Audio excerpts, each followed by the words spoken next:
Отрицательные духовные качества человека.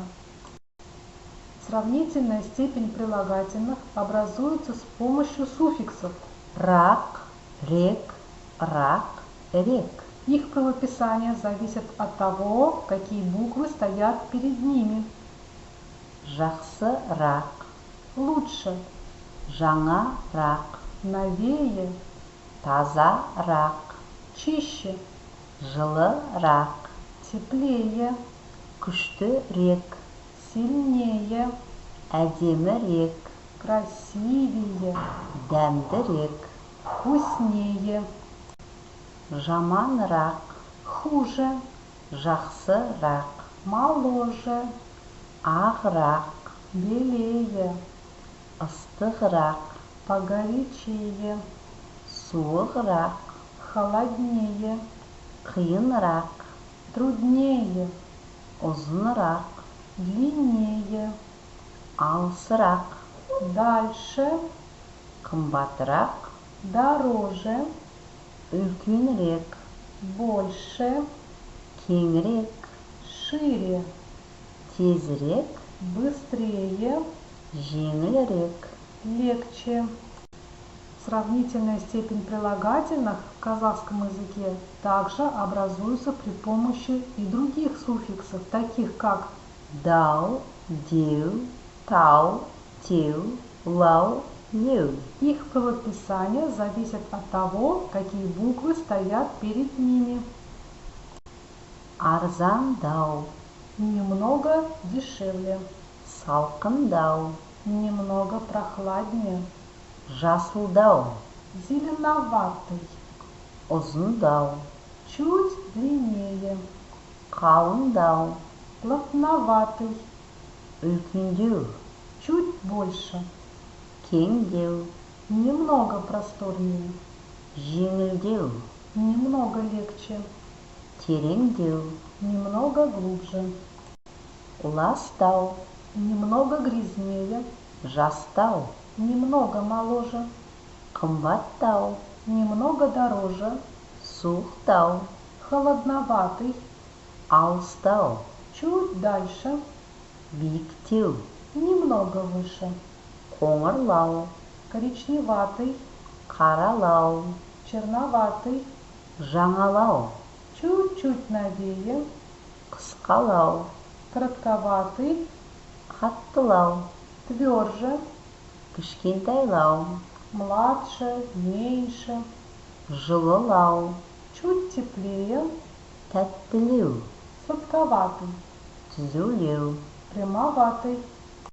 Усилительно-сравнительная степень прилагательных в казахском языке образуется путем сочетания с такими словами, как өте, очень, тым, слишком, өте жақсы, очень хороший, тым сары, слишком желтый, тым аласа, слишком низкий, өте жас, очень молодой, тым суық, слишком холодный.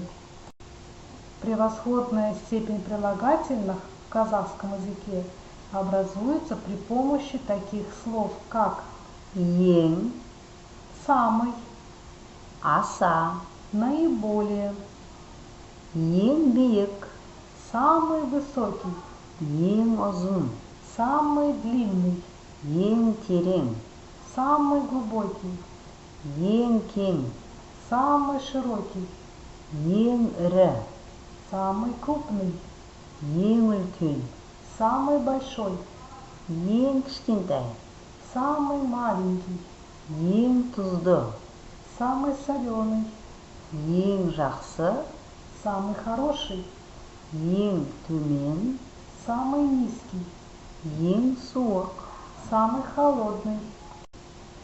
Если мы хотим сравнить два прилагательных по какому-то качественному признаку, то достаточно использовать послелог, Гөрі, который переводится чем или по сравнению.